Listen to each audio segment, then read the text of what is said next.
எங்களின் உயிரோடும் உணர்வோடும் கலந்து வாழுகின்ற அன்பு உறவுகள் அனைவருக்கும் வணக்கம்.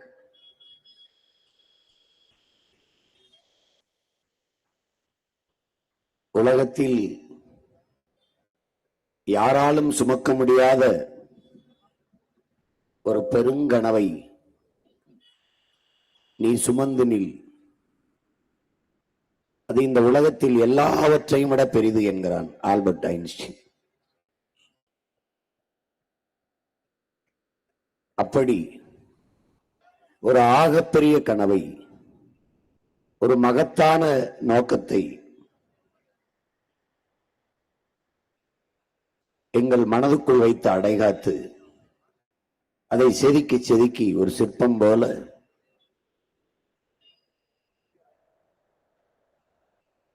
என் நாடு, என் மக்கள், அவர்களுடைய எதிர்கால நல்வாழ்வு எப்படி இருக்க வேண்டும் என்கிற ஒரு மாபெரும் கனவை, புனித கனவை பல ஆயிரம் ஆண்டுகளாக எனது முன்னவர்கள் தூக்கி சுமந்து வந்த கனவை, அறம் சார்ந்து வாழ்ந்த எம் இன முன்னோர்கள் தூக்கி சுமந்து வந்த கனவை, குடிதழி கோலோச்சும் மாநில மன்னன் அடிதழி நிற்கும் உலகு முறை செய்து காப்பாற்றும் மன்னவன் மக்களுக்கு இறை என்று வைக்கப்படும் உருவசியும் ஓவா பிணியும் செருவகையும் சேராது இயல்வது நாடு அஞ்சாமை ஈகை அறிவு ஊக்கம் இந்நான்கும் எஞ்சாமை வேந்தருக்கு அழகு துணிவிடமை தூங்காமை கல்வி இவை மூன்றும் நீங்கா நிலநாள்பவர்க்கு என்று வகுத்து வகுத்து தந்த எங்கள் முன்னவன் எம்மின மூதாதை வள்ளுவ பெருமகரானின் மறைமொழிக்கு ஏற்ப உள்ளுவதெல்லாம் உயர்வுள்ளல் மற்றது தள்ளினும் தள்ளாமை நீர்த்து என்கிறார். எண்ணுவதை மிக உயர்வாக எண்ணு என்று அவன் சொன்னதைத்தான் நம்முடைய தமிழ் அறிவியலின் அடையாளமான ஐயா அப்துல் கலாம் அவர்கள் கனவு காணுங்கள் என்றார். நீ உறங்கும் போது வருவதல்ல கனவு, உன்னை உறங்க விடாமல் செய்வது எதுவோ அதுதான் கனவு. ஒரு முறை வருவது கனவு, திரும்ப வந்தால் அது ஆசை, அதுவே திரும்ப திரும்ப வந்தால் அது லட்சியம் என்கிறார். அப்படி ஒரு ஆகச் சிறந்த லட்சியத்தை இதுவரை என் மண்ணின் நிலவுகிற இந்த அரசியலை மாற்றி ஒரு தூய அரசியலை உருவாக்கி ஒரு நல்ல ஆட்சியை மலரச் செய்ய வேண்டும். எங்கள் திருநாட்டில் எங்கள் நல்ல ஆட்சியே எங்களுடைய தாத்தா புரட்சி பாவலன் பாவேந்தன் பாரதிதாசன் பாடியது போல ஒரு ஆகச்சிறந்த ஆட்சியை இந்த மண்ணிலே உருவாக்க வேண்டும் என்கிற பெருங்கனவோடு எங்கள் பயணம் எங்கள் கால்களை நம்பியே என்ற அந்த உறுதியான நிலைப்பாட்டோடு எந்த அரசியல் கட்சியோடும் தேர்தல் உடன்பாடு செய்து கொள்ளாமல் ஒரு தலைவனுக்கு அழகு என்பது, ஒரு தலைவனுக்கு முதல் தகுதி என்பது அவன் தன் மண்ணையும் மக்களையும் முழுமையாக நேசிக்க வேண்டும், நம்ப வேண்டும். அப்படி என் மண்ணையும் மக்களையும் முழுமையாக நேசித்து நம்பி இந்த களத்திலே தொடர்ந்து தொடர்ந்து உங்கள் பிள்ளைகள் நின்று வருகிறோம். அதிலே எப்படி உங்கள் பிள்ளைகள் எங்களின் ஆட்சி இருக்கும் என்று 2016 தேர்தலிலே போட்டியிடும் போது அச்சு ஆவணமாக வெளியிட்டோம். ஒரு கெடுவாய்ப்பாக வாசிக்கிற பழக்கம், படிக்கிற பழக்கம் என் மக்களுக்கு இல்லாததால் இந்த பிள்ளைகள் என்ன சொன்னோம் என்பது தெரிய வரவே இல்லை.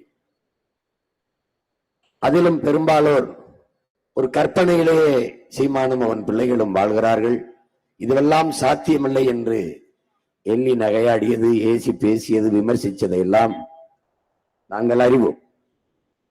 நாங்கள் விமர்சனங்களை கடக்க முடியாதவன் விரும்பியதை அடைய முடியாது, அவதூறுகளை தாங்க முடியாதவன் அற்ப வெற்றியை கூட தொட முடியாது என்ற தத்துவத்தை படித்த பிள்ளைகள் விமர்சனம் என்பது வெறும் சொற்கள் தான், நம்மை காயப்படுத்தும் கற்கள் இல்லை என்று கற்றுக் கொடுத்த தலைவனின் பிள்ளைகள் அதையெல்லாம் பொருள்படுத்தாது விமர்சிக்கிறவர்களுக்கு நிரூபிக்க போராடாமல் எங்களை நம்பி நிற்கிறவர்களுக்கு உண்மையாக இருக்க தொடர்ந்து போராடி கொண்டு வருகிறோம்.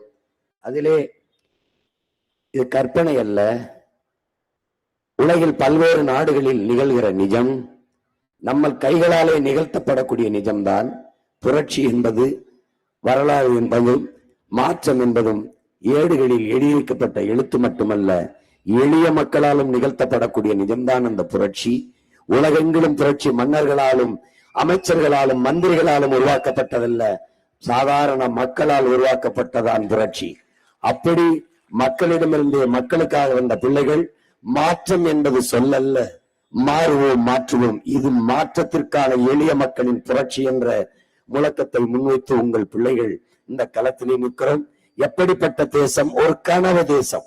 பசி, பஞ்சம், ஊழல், லஞ்சம், கொலை, கொள்ளை, சாதிய இழிவு, தீண்டாமை, அடக்குமுறை, ஒடுக்குமுறை, பெண்ணி அடிமைத்தனம், பாலியல் வன்கொடுமை, மதுமத போதை, வள கொள்ளை, இது ஏதுமற்ற புதிய ஒரு தேசம் செய்வோம், மக்கள் புரட்சியால் அதை உறுதி செய்வோம் என்ற உயர்ந்த லட்சிய கனவோடு உங்கள் பிள்ளைகளை இந்த களத்திலே நிற்கும்.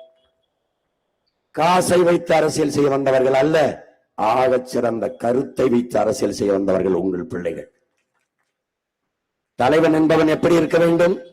தன்னையே தண்ணீரில் கரைத்து சுவையை கூட்டும் உப்பை போல இருக்க வேண்டும். தலைவன் என்பவன் எப்படி இருக்க வேண்டும்? தன்னையே எரித்துக் கொண்டு உலகத்திற்கு வெளிச்சத்தை தருகிற மெழுகுவர்த்தி போல இருக்க வேண்டும். அப்படி இருந்த தலைவன் எங்கள் உயிர் தலைவன் மேதகுவே பிரபாகரன் அவர்கள். தலைவன் என்பவன் குறிப்புகளோடு பேசுபவன் அல்ல, குறிக்கோளோடு பேசுபவன். தலைவன் என்பவன் தாளில் இருந்து பேசுபவன் அல்ல, தன் தலையிலிருந்து பேசுகிறவன் தான் தலைவன். இந்த தேர்தல் களத்திலே எந்த ஒரு தலைவனாவது தன் தலையிலிருந்து பேசுகிறானா, குறிக்கோளோடு பேசுகிறானா என்று என் அன்பு சொந்தங்கள், அறிவார்ந்த தமிழின பிள்ளைகள் கவனிக்கணும். எல்லாம் பார்த்து படிப்பான். மக்களின் பிரச்சனையவே மனசில் இருந்து பேச தெரியாதவர்களிட்டே நீ நாட்டை கொடுத்து விட்டாய். தேர்தல் வரும்போது என்ன பிரச்சனை என்று கேட்க வருகிறார்கள். அவர்களுக்கு தெரியவில்லை அவர்கள்தான் நமக்கு பிரச்சனை என்று. 5 ஆண்டு காலம் ஆட்சியை செய்துவிட்டு அடுத்த தேர்தல் வரும்போது என்ன பிரச்சனை என்று கேட்க வருகிறீர்கள் என்றால், எனக்கு என்ன பிரச்சனைனே தெரியாமல் தான் நீ ஆட்சி செய்து கொண்டிருந்தாயா என்ற கேள்வி நமக்கு கேள வேண்டும். ஒவ்வொரு முறையும் மக்களிடத்திலிருந்து பிரச்சனையை கேட்க வருவது, மக்களின் கனவு என்ன என்று கேட்பது. எங்களுக்கு ஒரே கனவுதான், உங்களை எல்லாம் ஒழிப்பது. அது ஒரே கனவுதான். ஊழல் லஞ்சம் ஒரு பக்கம், உண்மை நேர்மை ஒரு பக்கம், உங்கள் பிள்ளைகள் உண்மையின் நேர்மையின் பக்கம்.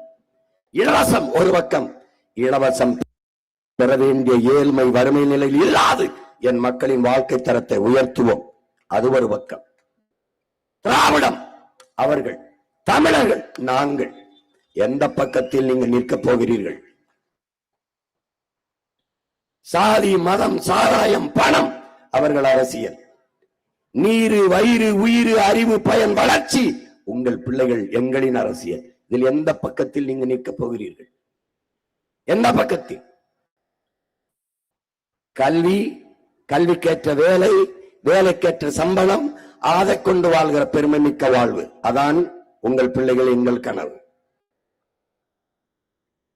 படிக்க கல்வி, குடிக்க தூய நீர், பார்க்க சிறந்த மருத்துவம், பயணிக்க நல்ல பாதை, எரிக்க தடையற்ற மின்சாரம், படித்தவர் படிக்காதவர் அனைவருக்கும் அரசு வேலை, இனி படிக்காதவரே இல்லை என்ற நிலையை உருவாக்குவது எங்களின் அடுத்த வேலை. இப்படி ஒரு கனவோடு நிற்கிற பிள்ளைகள் நாங்கள். இதில் எந்த பக்கத்தில் இங்கு நிற்கப் போகிறீர்கள்? இதுவரை இந்த நிலத்தில் இருக்கிற பிரச்சனை, கணக்கில்லாத போராட்டம், ஏழ்மை, வறுமை, ஊழல், லஞ்சம், ஆசிரியர்கள் போராட்டம், மீனவர்கள் போராட்டம், மாணவர்கள் போராட்டம், போக்குவரத்து தொழிலாளர் போராட்டம், செவிலியர்கள் போராட்டம், மருத்துவர்கள் போராட்டம், விவசாயிகள் போராட்டம், எல்லாரும் மகளிர் சுய உதவி குழு போராட்டம். இத்தனை பிரச்சனைகளை தந்தவர்கள் ஒரு பக்கம், இந்த பிரச்சனையை தீர்க்க வேண்டும் என்று வந்தவர்கள் உங்கள் பிள்ளைகள் ஒரு பக்கம். இதில் எந்த பக்கத்தில் என் பெற்றோர்கள், பேரன்பு மிக்க எனது உறவினர்கள், என் உடன் பிறந்தார்கள் நிற்கப் போகிறீர்கள் என்பதுதான் இந்த தேர்தல். எதன் பக்கம்? எதன் பக்கம்? வாக்குக்கு காசு அவர்கள், என் மக்களுக்கு ஆகச் சிறந்த வாழ்க்கை நாங்கள். எந்த பக்கம் நிற்க போகிறீர்கள்? எந்த பக்கம்? அறிவு சிறந்த பெருமக்களே, என் அன்பிற்கு நீ சொந்தங்களே, எங்கள் கனவை பேசி கடத்த முடியாது. என் மக்களுக்கு நாங்கள் என்ன சொல்கிறோம் என்பதை காட்சிப்படுத்தி காட்டியாவது எங்கள் கனவை வெறித்து வைத்தால் அவர்களுக்கு புரியும், அவர்கள் எளிதில் அறிந்து கொள்வார்கள் என்பதற்காக கருத்தோடு காட்சிப்படுத்தி உங்களுக்கு ஒவ்வொரு கூட்டத்திலும் உங்கள் மகன் காட்டிக்கொண்டே வருகிறேன். அப்போதாவது இது கற்பனை அல்ல, உலகெங்கும் நிலவுகிற நிஜம் என்பது, உண்மை என்பது உங்களுக்கு தெரிய வரும்.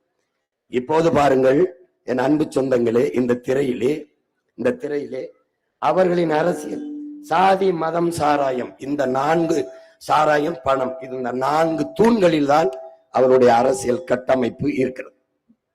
ஆட்சி முறை, மானியம், சலுகை, இலவசம், போனஸ், இது 4 தான். 60 ஆண்டுகளாக இதை தவிர வேற ஏதாவது கேள்விப்பட்டிருக்கிறீர்களா? சலுகை, போனஸ், மானியம், இலவசம், அவ்வளவுதான். இதுதான் அவர்கள் ஆட்சி முறை.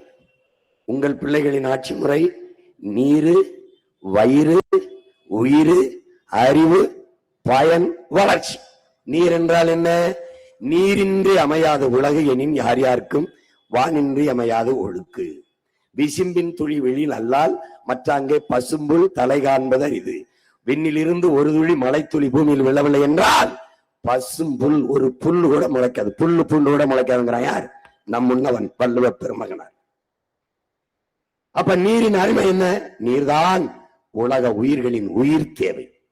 அப்ப நீர்வள பெருக்கம், தண்ணீரின் தேவையில் தன்னிறைவு, அது எங்கள் கோட்பாடு. நீரை பெருக்கிக் கொள்கிறேன். ஒரு ஆண்டுக்கு 4300 TMC தண்ணீர், அதுல 2000 TC பயன்படுத்தி மீதியை கடலிலே விடுகிறார்கள். அந்த கடலிலே விடுகிற 2300 2500 TMCலே 500 TMC நான் சேர்த்தாலே போதும். வேற எந்த மாநிலத்திலும் தண்ணீருக்காக கையேந்த வேண்டிய அவசியம் எனக்கு இல்லை. அதை உங்கள் பிள்ளைகள் செய்வோம். நீரை சேமித்து விட்ட பிறகு வயிறு, பசி வந்தால் 10 பறக்கும். பசி என்ற சொல்லே இல்லாத ஒழிக்க வேண்டும் எங்கள் கனவு. ஒரு பசியற்ற சமூகம்.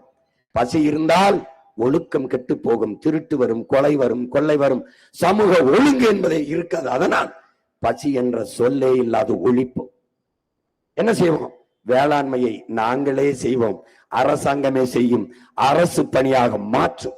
மக்கள் வாழ்விடங்களிலேயே வேளாண் பண்ணைகளை உருவாக்கும். ஆத்தூரா, சேலம் ஆத்தூரா மண்ணை ஆய்வு செய்வேன். என்ன வரும்? கரும்பு, போடா கரும்பு. 2000-3000 ஏக்கர்ல தொழிற்சாலை. என்ன வரும்? மரவள்ளி கிழங்கு, போடா தொழிற்சாலை, இண்டஸ்ட்ரி, அங்கே வேலை. வாழ்விடத்திலேயே வேலை, என் மக்களுக்கு அரசு வேலை. தக்காளி வரும், தக்காளியிலிருந்து ஜாம், ஊறுகாய் தயாரிக்கிற தக்காளி உணவு தேவைக்கு அரசு. கத்தரிக்காய், வெண்டைக்காய், எல்லாத்தையும் அரசு விளை வைக்கும். கரும்பா, கரும்பு விளையுதா, கரும்புல இருந்து போடுறா. வாழை விளையுதா, வாழையிலிருந்து போடுறா. தென்னை இருக்கா, தென்னையிலிருந்து தொழிற்சாலை.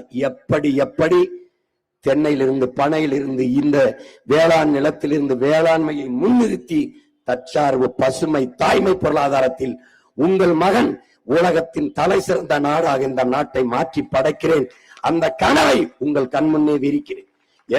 எந்தெந்த நாடும், உலகில் பல்வேறு நாடுகள் ஒவ்வொரு வளத்தை வச்சு ஆகச் சிறப்பாக வாழும் போது எல்லா வளமும் இருக்கிறது. மலை வளம், கடல் வளம், காட்டு வளம், மண் வளம், நிலவளம், நீர்வளம், மனித வளம், எல்லா வளமும் இருந்து என் நாடு வறுமையில் இருக்கிறது, இலவசத்துக்கு ஏந்துகிறது கையை என்றால் எவ்வளவு கொடுமையான நிலை. இதை மாற்றுவோம். ஆடு மாடு வளர்த்தல், பட்டுப்பூச்சி வளர்த்தல், நெசவு செய்தல், பானை செய்தல், மண்பாண்டங்கள் செய்தல், தேனீக்கள் வளர்த்தல், வாத்து வளர்த்தல், பன்னி வளர்த்தல், கழுதை வளர்த்தல், எல்லாம் அரசு பணி. நீ என்ன கழுதை மேய்க்க சொல்றேன்னு நினைக்கிற? 1 லிட்டர் கழுதை பால் 5000 ரூபாய். உலகத்திலே ஆகச் சிறந்த பாலாடை கட்டி, கழுதை பாலிலே விலை உயர்ந்த பாலாடை கட்டி. நேத்து போட்டு காட்டினேன் பாபிரெட்டி பட்டியல, வலையொலியில் இருக்கு, தட்டி வேணாப்பாரு. ஏன்னா 35 கூட்டம் தான் இருக்கு. என் கனவு ரொம்ப பெருசு.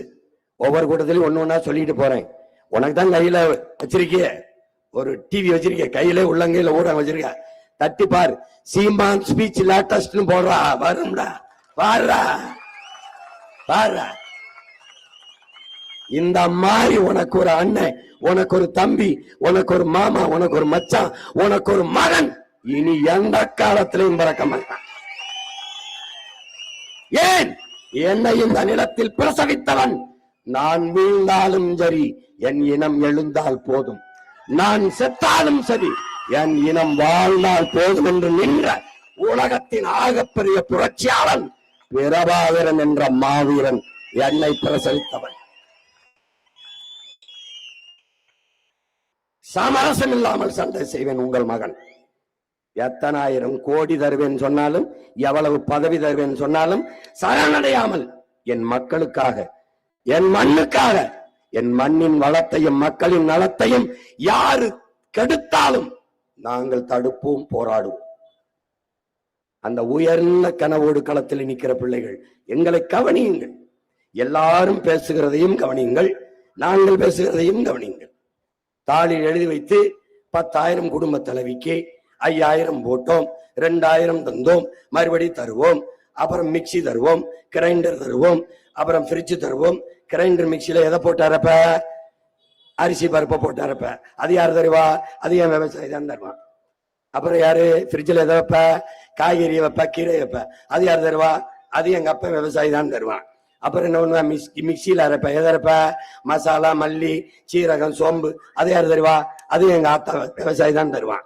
இதை நல்லா புரிஞ்சுக்கணும், நல்லா புரிஞ்சுக்கணும். உன்னால உன் வீட்டுக்கு ஒரு மிக்சி, கிரைண்டர், ஃப்ரிட்ஜ் கூட வாங்க முடியாத, அடிப்படை வசதியை கூட நிறைவேற்றிக் கொள்ள முடியாத ஏழ்மை வறுமை நிலையில் இருக்கிறாய். நான் என்ன செய்யறேன்? தகர்க்கிறேன் இந்த நிலைமையை. ஒரு தன்மானத்தோடு தலைமிந்து வாட தற்சார்பு வாழ்க்கை உனக்கு தந்துடுறேன். எப்படி? உனக்கு வேலை கொடுக்குறேன், வருமானம் கொடுக்குறேன், நீயே உனக்கு வேண்டியதை வாங்கிக்க, எவனையும் சார்ந்து நிக்காத. இங்க இலவசம்ங்கிறது என்ன செய்துன்னா, இங்க பாரு, வேலை, உழைப்பு, வருமானம், வாழ்க்கை, இது 3 ஒன்னோட ஒண்ணு பிரிந்தது. வேலை இல்ல, வருமானம் இல்ல, உழைப்பு இல்ல, வருவாய் இல்ல, வாழ்க்கை எப்படி இருக்கும்? எப்படி இருக்கும்? இது 3ஐயும் துண்டிச்சுட்டான். எதுல? இலவசத்துல. இலவசத்துல. இத அறிவு சமூகம் எப்படியா இருக்குது? எப்படியா இருக்குது? 10 லட்சம் கோடி கடனை வச்சுக்கிட்டு மறுபடியும் நீ ஃப்ரீ ஸ்கீம்னு அறிவிச்சுட்டு தர்றாங்க. எங்களை ஏமாளி பயில நினைச்சுக்கிட்டு இருக்காண்டா நீ. எங்களை கடங்கார பைய மக்களை நீ பாட்டு கையெழுத்து போட்டு கடன் வாங்கி செத்துப்பிட்டு கடற்கரையில் போய் கல்லறை கட்டி படுத்துக்கிடுவேன். உனக்கு என்ன? உனக்கு அதுக்கு நான் கடப்பாறை மண் வெட்டி ஒண்ணு வந்து இடிக்கணும். ஒரு தண்ட செலவு, தண்ட செலவு. என் அன்பு சொந்தங்கள், நீ மற்ற ஊர்ல போய் கொஞ்சம் போட்டு காட்டணும். இப்ப கொஞ்சம் கொஞ்சமா காட்டுறேன், பாருங்க பாருங்க. இப்ப பாருங்க, உங்க பிள்ளைகளுடைய ஆட்சி முறையில இருக்கிற திட்டம் பாருங்க. முதல்ல நீரை பெருக்கணும், வயிறு, உயிர், அறிவு, பயன், வளர்ச்சி. அது எப்படின்னு விளக்கிறேன் பாருங்க. நீரை சேர்த்துக்கிறோம், வயிறு பசி இல்லாம ஒழிச்சிடணும். பசி இருந்தால் 10 பறந்துடும். வேளாண்மை நம்மளே செய்யறோம். யாவனுக்கு அரிசி இல்ல, பருப்பு இல்ல கிடையாது, நாம செய்யறோம். எல்லாருக்கும் எல்லாம் கிடைக்குது. அங்க உயிர், மருத்துவம், ஆகச்சிறந்த மருத்துவத்தை கொடுத்துறோம். இந்த நாட்டின் பிரதம அமைச்சர், முதலமைச்சர், குடியரசுத் தலைவர், முதல் குடிமகனுக்கு என்ன கிடைக்குமோ அது ஆத்தூர்ல இருக்கிற கடைகோடி மகனுக்கும் கிடைக்கும். அது ஓமலூர்ல இருக்கிற கடைசி எங்க அப்பத்தாவுக்கும் கிடைக்கும். புரியுதா? அது மேட்டூர்ல இருக்கிற கடைசி என் பாட்டி, பாட்டன், என் தாத்தன், என் சித்தப்பன், பெரியப்பன், யாருக்கு ஏழை, பணக்காரன், உயர்ந்தவன், தாழ்ந்தவன் தமிழ் தேசிய அரசில் இல்ல. எல்லாரும் ஒண்ணு, எல்லாருக்கும் இந்த மருத்துவம், சரியான மருத்துவம். ஏன் முதலமைச்சருக்கு முடியலனாலும் அரசு மருத்துவமனையில் தான் படுப்பாப்ல. சட்டம் போட்டுருவேன். மருத்துவம், ஆக சிறந்த மருத்துவம், கட்டணம் இல்லாத மருத்துவம், காசு கிடையாது. நீரு, குடிநீர் 1 ரூபாய் இல்லாம சிறந்த குடிநீரை, தூய குடிநீரை கொண்டு அந்த வாசல்ல ஊத்திடுவேன். அடுத்து வேளாண்மை நானே செஞ்சிடறேன், பசி கிடையாது. அப்புறம் சொல்லு, அறிவு, கல்வி.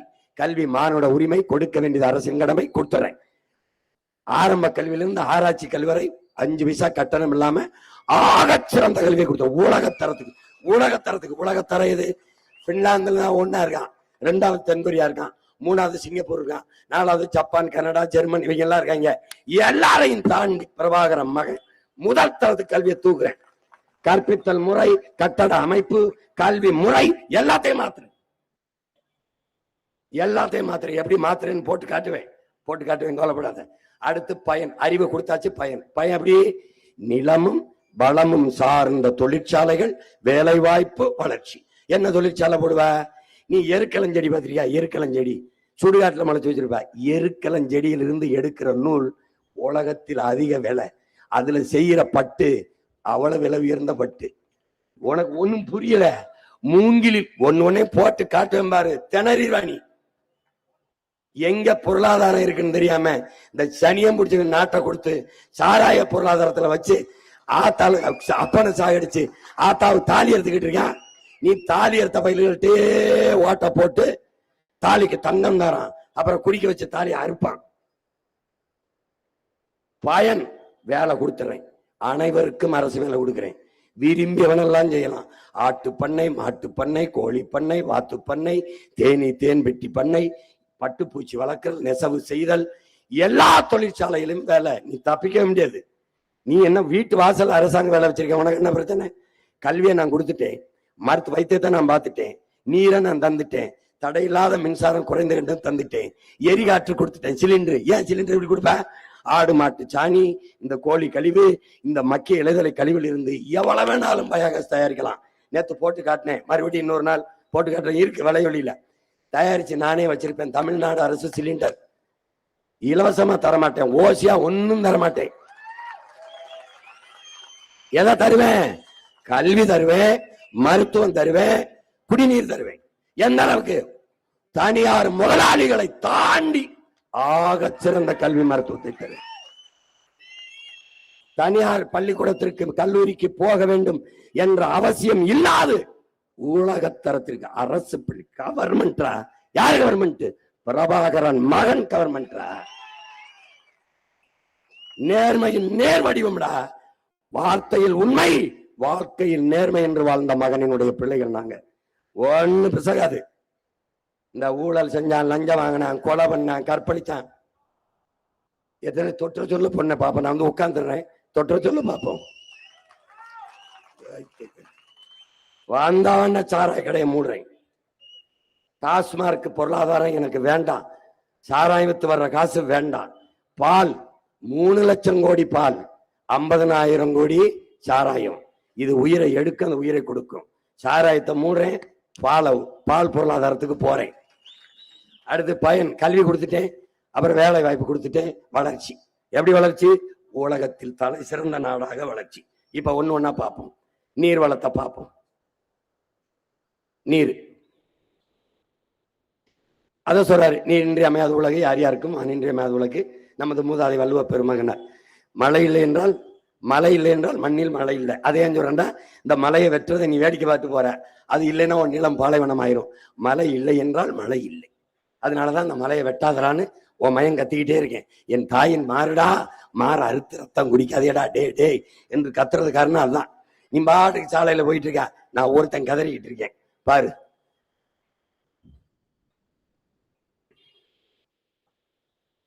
நிலம் இல்லை என்றால் நீ இல்லை, நான் இல்லை, எது இல்லை. என்ன சொல்ல வரா?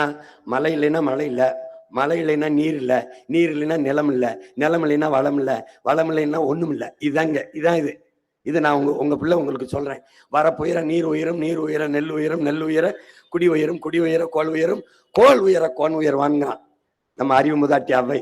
இங்க வரப்பு உயருது, நீரும் உயரல, நெல்லும் உயரல, குடியும் உயரல, கோனும் உயரல. கோன் உயர்றான், இப்ப ஆள்ற கோன் உயர்றான், நல்லா உயர்றான். நம்ம ஒண்ணும் இல்ல. எவ்வாறு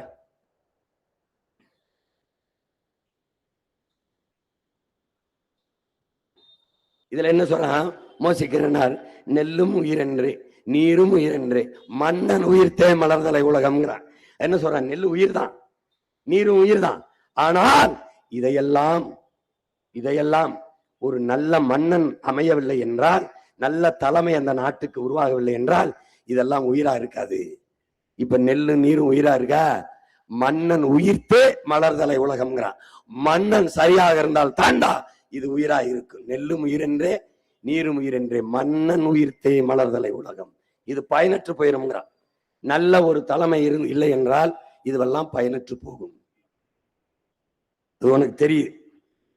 பயனற்று போகுதா இல்லையா? நீர் இருக்கா அவனுக்கு? நெல்லை அப்பனும் சித்தப்பனும் விளைய வச்சு கொண்டு வந்து போட்டா வாங்கி உரிய காசை கொடுத்து கொள்முதல் அகவிலையை கொடுத்து ஒரு சேமிப்பு கிடங்களை சேமிக்க துப்பு இல்ல. சாராய பாட்டில் கொண்டு போய் குளிரூட்டப்பட்ட அறையில பூட்டி ஒரு சிசிடிவி கேமரா வச்சு காவலர்களை காவலுக்கு போக்குற சனியம் முடிச்ச அரசு சாப்பிடுற உணவுப் பொருளை தெருவில் போட்டு முளைக்க விடுதுடா பைத்தியக்கார. பாரு,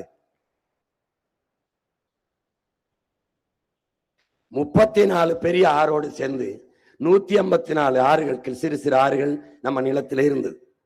இப்ப இந்த 34 ஆறு இருக்கான்னு அறிவார்ந்த என் பெற்றோர்கள் என் தம்பி தங்கைகள் சிந்திக்கணும். ஆறு இல்லைன்னா என்ன நினைப்பேன்? ஆறு இல்லைன்னா நீர் எது, நீர் இல்லைன்னா சோறு எது, சோறு இல்லைன்னா வயிறு எது, வயிறு இல்லைன்னா உயிர் எது, உயிர் இல்லைன்னா வாழ்க்கை எது? இந்த சுழற்சி உயிரியல் சுழற்சியை அறிஞ்சுக்கணும்.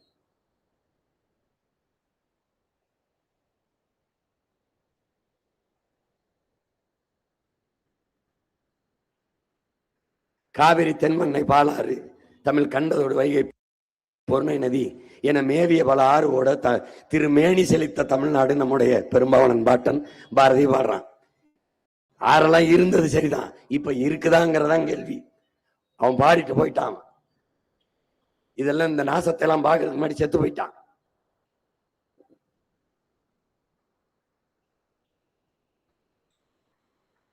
இப்ப என்னன்னா நமக்கு ஆற்றிலிருந்து இதெல்லாம் ஆற்றிலிருந்து ஏரி, கண்மாய், கரணை, தாங்கல், ஏந்தல், ஊரணி, குளம், குட்டை என்று வெட்டி நீங்க ஆற நம்ம உருவாக்கல, அது உருவாக்குறது அருவி. அது மலைமுகடுகள்ல இருந்து மலை மார்பிலிருந்து அருவிப்பால் வந்தது, அதுல இருந்து ஆறு வந்தது. ஆறுல இருந்து தான் மற்றது நம்ம ஏரி, குளம், குட்டை, கண்மாய், தாங்கல், ஏந்தல், கரணை இதெல்லாம் நம்ம வெட்டிக்கிட்டோம். குளம்லாம் நம்ம வெட்டிக்கிட்டோம். அப்படி வெட்டி நம்ம முன்னோர்கள் எப்படி பண்டை தமிழர் நம்ம முன்னோர்கள் எப்படி நீர் மேலாண்மையை கையாண்டிருக்கான்னு பாருங்க.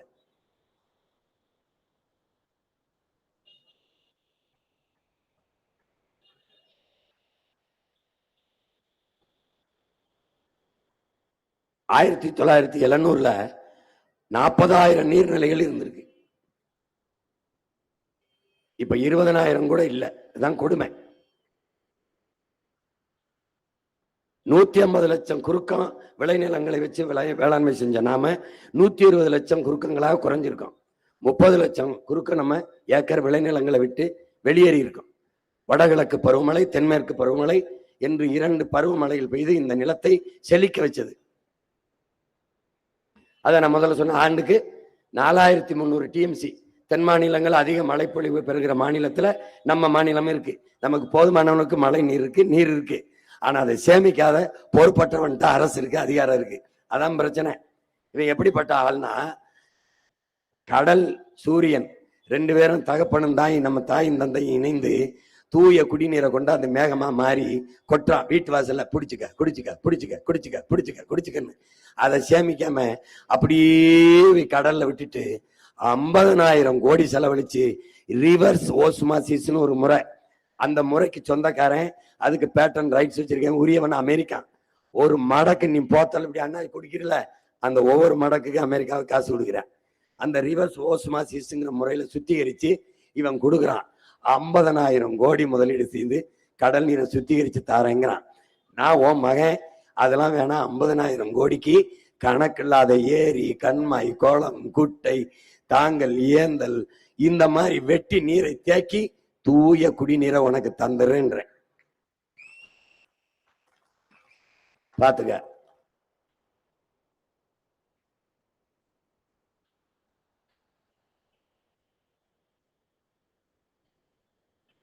இவ்வளவு மழை பொழிந்தும் கேரளாவிலையும் கர்நாடகாவிலையும் 100 டிஎம்சி, 150 டிஎம்சி, 90 டிஎம்சி ஒவ்வொரு ஆண்டும் நம்ம போராடி கெஞ்சி பெற வேண்டியது இருக்கு.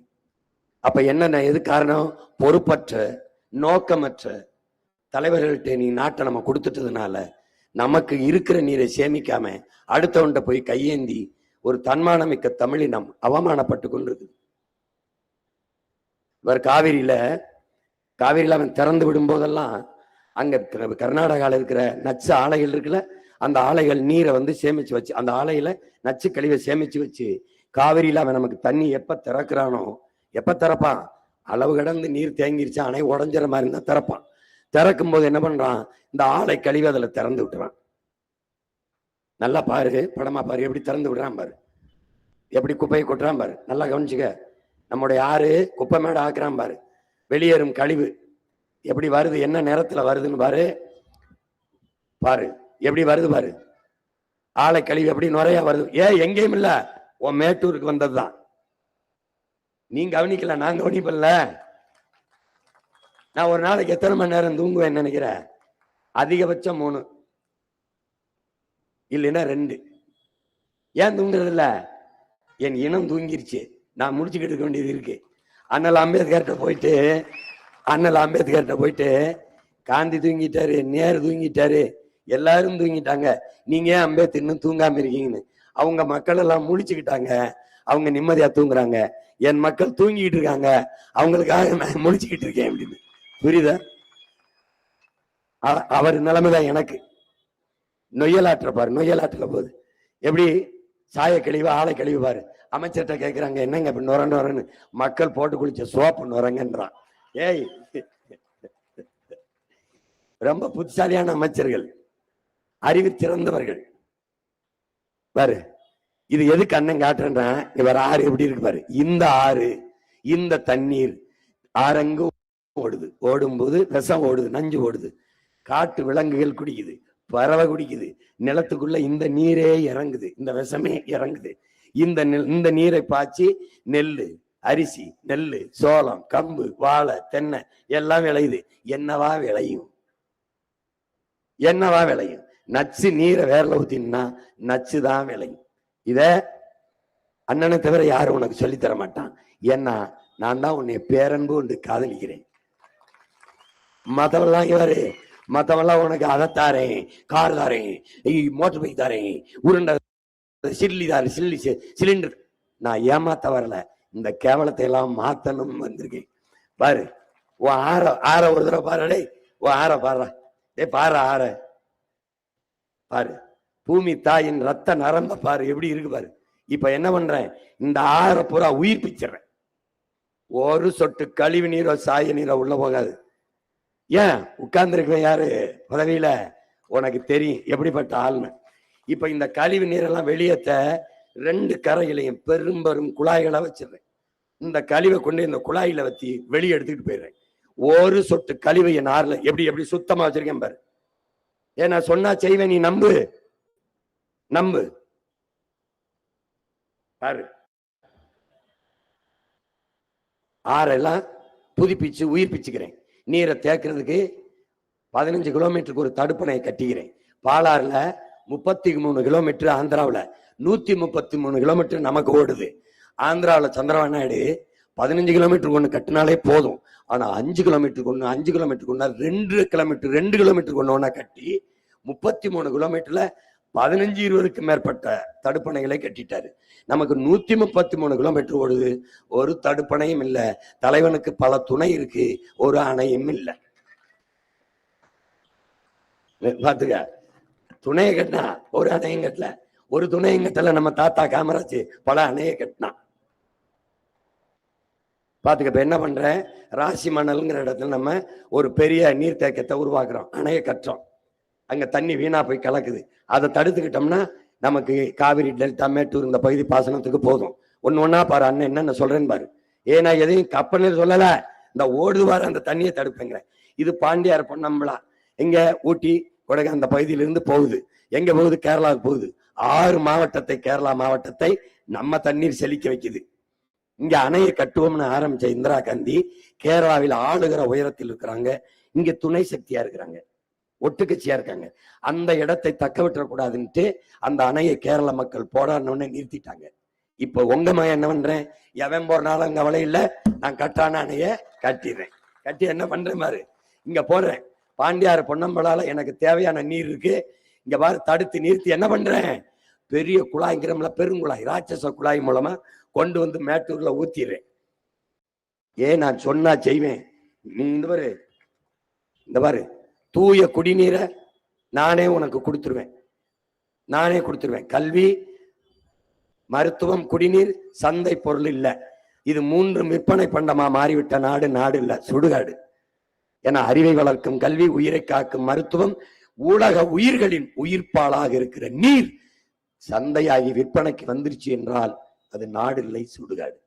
இது மூன்றையும் நான் தரம் உயர்த்தி என் மக்களுக்கு கட்டணம் இல்லாம கொடுத்துறேன், சரியா கொடுத்துறேன், சமமா கொடுத்துறேன், தரமா கொடுத்துறேன். நம்பு, நான் கொடுப்பேன். பாரு, தண்ணீருக்கு அலையிறத பாரு, உலகெங்கும் மக்களை பாரு. எப்படி இப்ப தூய குடிநீருக்கு தண்ணீர் நிலையம் வச்சிடறேன், வீட்டு வாசல்ல குழாயை கொண்டு வந்து ஊத்திடுவேன். நீ எந்த பிரச்சனையும் இல்லாம எடுத்துக்கிற வேண்டியதான். இது எங்க அப்பா என்ன சொல்றாரு, நம்மாழ்வார், நீ தண்ணிய பூமிக்குள்ள தேடாதரா, வானத்துல தேடுன்னு.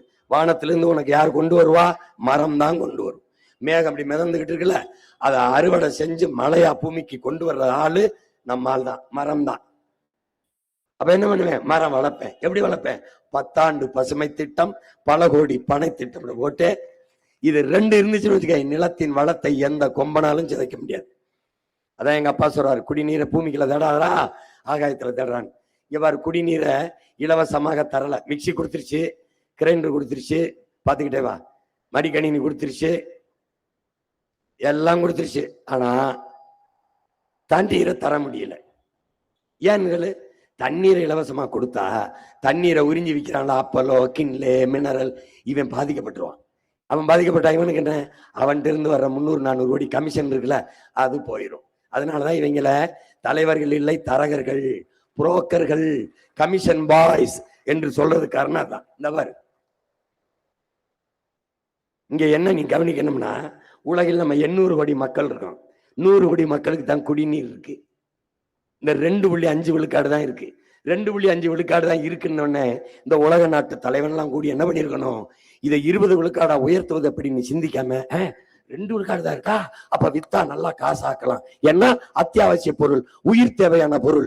அப்ப நீர் என்பது சந்தையாக்கிட்டான். இதனால என்ன பிரச்சனை, நீ வாங்கி குடிச்சிருவ. உனக்கு அழைச்சு பேசினா கொடுவையில கொண்டாடுவான், போத்தல கொண்டாடுவான். தாகம்னா அண்ணாச்சி ஒரு அக்குவப்பனா கொடுங்க, ஒரு கிண்லே கொடுங்கன்னு. மான் என்ன செய்யும், மயில் என்ன செய்யும், காக்கை என்ன செய்யும், கொக்கு என்ன செய்யும், பூனை என்ன செய்யும், நரி என்ன செய்யும், புலி என்ன செய்யும், சிங்கம் என்ன செய்யும், சிட்டி என்ன செய்யும், என்ன செய்ய, அதெல்லாம் செத்தா நீ எப்படி வாழ்வ? நீ இல்லாமல் அவை எல்லாம் வாழும், அவை இல்லாமல் நீ வாழ முடியாது. இந்த உயிரியல் உண்மையை நீ உணராத வரை உனக்கு வாழ்வில்லை. நல்லா கவனிச்சுக்க. இந்த பாரு, 97.5 விழுக்காடு கடல் நீர் இருக்கு. ஆனா 2.5 விழுக்காடு தான் நம்ம குடிநீர் இருக்கு. உலகில் 100 கோடி மக்களுக்கு தான் குடிநீர் இருக்கு. அப்ப 800 கோடி மக்கள்ல 700 கோடி மக்களுக்கு தண்ணி இல்லை. இப்ப என்ன சொல்றான் ஐநா, என்ன சொல்லுது, இந்த பூமி நீரற்ற நிலமா மாறிடுச்சுன்னு ஒரு அறிக்கை விட்டு போயிட்டான். உன் தமிழ்நாடு என்ன சொல்லுது, 10 மாவட்டங்கள்ல நிலத்துக்குள்ள நீர் இல்லைன்னு சொல்லிட்டு போயிருது. அவ்வளவுதான் சமூக பொறுப்பு, அரசின் கடமை, அவ்வளவுதான். அவன் என்ன செஞ்சிருக்கணும், அந்த இடத்துல நிலத்தடி நீரை உயர்த்துறதுக்கு என்னடா வழின்னு திட்டம் சிந்திச்சிருக்கணுமா இல்லையா? இல்ல, அவன் தான் 1,35,31 லட்சத்துக்கு 5,000 ரூபாய் பேங்க்ல போட்டான். வாக்கா வந்துடும், ஜெயிச்சிருவோம், மறுபடியும் வந்துருவோம். அந்த மப்பிள தர்றானே, நீ சிந்திக்க மாட்டேன். ஏன்னா உன் கையில வீரன் இருக்கான். உடச்சு ஊத்தி விட்டின்னு வச்சுக்கா, அப்படியே வீரன் வீரன் அதான் வீரன். ஏண்டா குவாட்டர் போத்தலுக்கு சாராயத்துக்கு அவனாது வீரன் பேர் வைப்பானா? ஏய், அப்ப பகத்சிங், சுபாஷ் சந்திர போஸ், நம்ம பாட்டன் தீரன், சின்ன மலை, புலித்தே, மருது வண்டிக்கெல்லாம் என்னடா பேர் வைக்கிறது? ஆஃப் குவார்டர்னு வைக்கிறதாடா? கால கொடுமையே. சாராய போத்தலுக்கு வீரன் பேர் வச்ச ஒரு சமூகத்துல வாழ்ந்துகிட்டு இருக்கா நீ. இங்க பாரு, பாத்துக்க. ஐநா அறிக்கை சொல்லுது, திவாலாகி போயிடுச்சு, பூமிக்குள்ள தண்ணி இருக்காதுன்ட்டு. எப்படி உன் பிள்ளை வந்து கணக்கில்லாத நீர்த்தேக்கங்கள், நீ விண்வெளியில பறந்து போகும்போது குனிஞ்சு பார்த்தீன்னு வச்சுக்க, உன் தேகத்துல எப்படி தேமல் திட்டு இருக்குமோ அப்படி என் தேசத்துல நீர் தேமல் திட்டு எங்க பார்த்தாலும், கண்மா, ஏரி, குளம், குட்டை, தாங்கல், ஏந்தல், எண்ணப்பட்ட ஊரணி, ஏகப்பட்ட நீர்த்தேக்கங்களை வெட்டி உருவாக்கிடுவேன். எந்த உயிரையும் தண்ணீர் இல்லாம தவிக்க விட மாட்டேன். பாரு, பாம்பு என்ன பாடுபடுது, கொத்த வர்ற விஷப்பாம்பு தாகத்துக்கு நிக்குது, தண்ணியை குடிக்கிறான், குடிக்குது. பாரு, அடுத்து பாரு, பாரு, இங்க பாரு, இங்க பாரு, அணில் கையெடுத்து கும்பிட்டு தண்ணி கேட்கறத பாரு. பாரு, இதுல என்ன தெரிஞ்சுக்கணும், அணிலுக்கும் தண்ணி இருக்கு, உங்க அண்ணன் தான் போராட வேண்டியிருக்கு. அணிலுக்கு போராட்டம்னா என்னன்னு தெரியாது, அண்ணனுக்கு தான் தெரியும். அணிலுக்கு பாரு, இது 2 தான் காட்டுறேன், 2 தான் காட்டுறேன். தண்ணீர்னு ஒண்ணு வருது, அதுல நிறைய காட்டுவேன். எவ்வளவு பெரிய பாவத்தை இந்த மானுட பதர்கள் செய்து கொண்டிருக்கு. உலக உயிர்களுக்கு செய்கிற பச்சை துரோகம், துரோகம். 400 அடிக்கு கீழே போய் குழாய் போட்டு உறிஞ்சிரியே, இந்த வேப்ப மரம் 400 அடிக்கு கீழே வேற விடுமா? சிந்திக்க வேண்டாமா? சிந்திச்சிருந்தா நீ உதயசூரிய ரெட்டலைக்கு போடுவியா? போட்டு எங்களை தூக்கி ரோட்ல போடுவியா? பாரு, தண்ணி இல்லாம இந்த உயிரினங்கள் அலையிறத பாரு, குரங்க பாரு, மாட பாரு.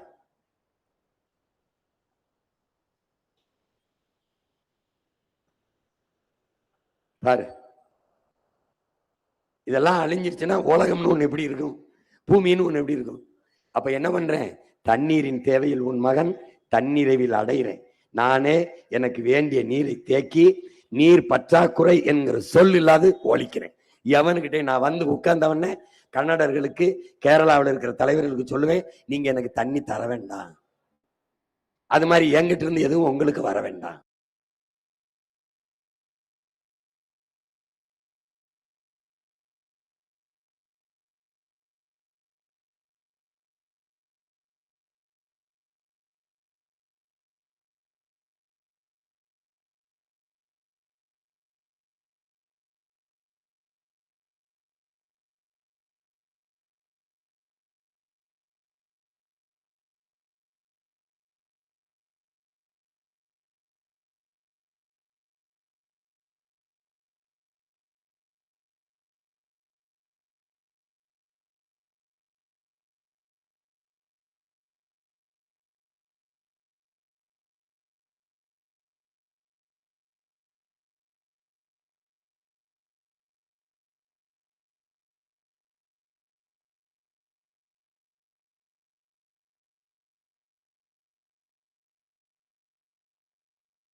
எது வர வேண்டாம்?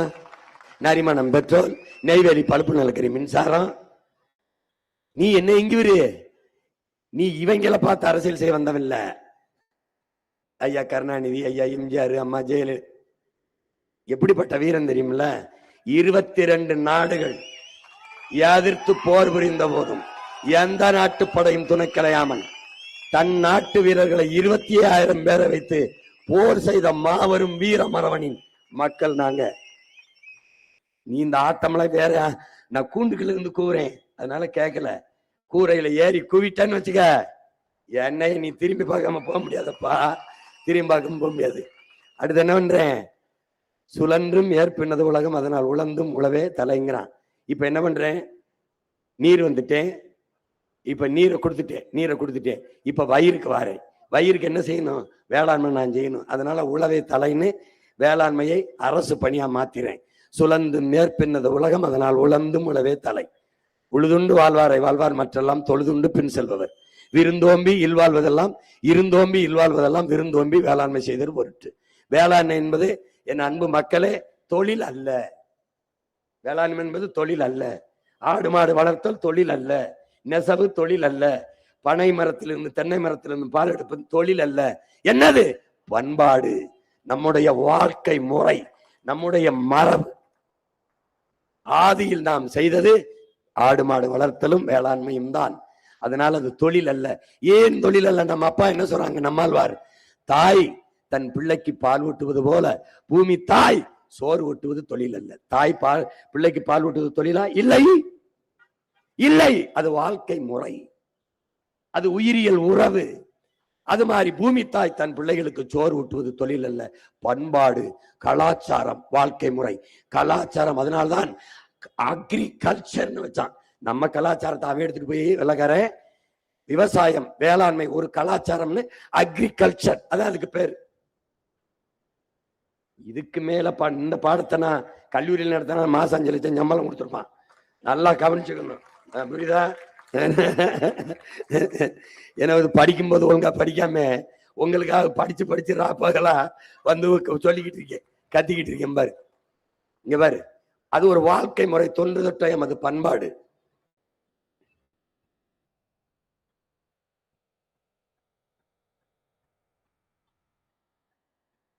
அப்ப உலக உயிர்களின் உயிர் தேவை என்பது உணவு தேவையா இருக்கு, நீர் தேவையா இருக்கு.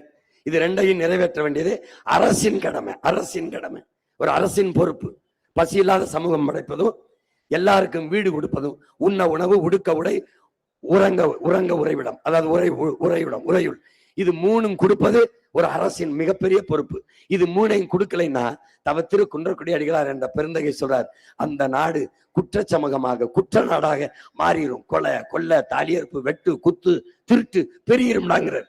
அதை ஒழிக்கணும்னா நான் இது 3ஐயும் நான் கொடுத்துறேன், உனக்கு கொடுத்துறேன். வேளாண்மையை கைவிட்ட நாடு எல்லாம் பிச்சை எடுக்குது. அந்த நிலைமை வெனிசுலா, சோமாலியா, இந்த நிலைமை எரித்திரியா, எத்தியோப்பியா, இந்த மாதிரி என் நாட்டுக்கு வரக்கூடாதுன்னு என் கனவு என்னன்னா, நானே வேளாண்மையை செஞ்சிடறேன், வேளாண்மையை அரசு பணியா மாத்திடுறேன். ஒரு விவசாயி தற்கொலை என்று சாகுறான் என்றால் அது நாடு இல்லை, சுடுகாடு. அவன் வாழ்கிறான் வளர்கிறான் என்றால் அது நாடு. ஏன்னா இன்னைக்கு அவன் சாகுறாங்கிறது உனக்கு செய்தி, நாளைக்கு நீ சோறு இல்லாம சாக போறாங்கிறதுக்கு ஒரு முன்னெச்சரிக்கை, முன் அறிவிப்பு, ஒரு அபாய சங்கு. கடைசி 10 ஆண்டுகளில் விவசாயிகளின் தற்கொலை அதிர்ச்சி தரும் புள்ளி விவரங்களை பாரு. 515 பேர் செத்துருக்கான். எப்படி எப்படி அப்படி பீடி வித்தவன், சுருட்டு வித்தவன், சிகரெட் வித்தவன், பான் பராக்கு வித்தவன், சாராயம் வித்தவன் செத்ததா இல்லையே?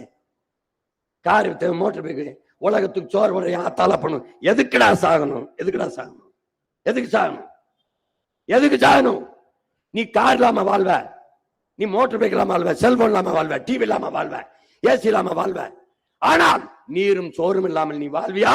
கேட்டு பாத்துக்க, கேட்டு பாத்துக்க. கொரோனா வந்துச்சு, என்ன பண்ண?